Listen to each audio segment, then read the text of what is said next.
আমাদের প্রিয় এলাকাবাসী, শুনুন শুনুন, আপনাদের জন্য এসেছে এক আনন্দের খবর।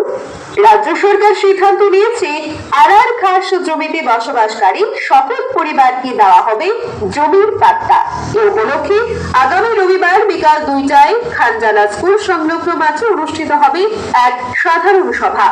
সভায় উপস্থিত থাকবেন উত্তর করিমগঞ্জের বিধায়ক কমলাক্ষ দেবপুরকাস্ত মহাশয় এবং সরকারি আধিকারিক বৃন্দ। তারা পাট্টা প্রদানের পরবর্তী পদক্ষেপ নিয়ে গুরুত্বপূর্ণ আলোচনা করবেন। সুতরাং সকল এলাকাবাসীকে অনুরোধ, সময় মতো উপস্থিত থাকুন, নিজের জমির অধিকারের পথে ইতিহাসের সাক্ষী হন। কাতিরাইল উন্নয়ন কমিটির পক্ষ থেকে ধন্যবাদ ও শুভেচ্ছা।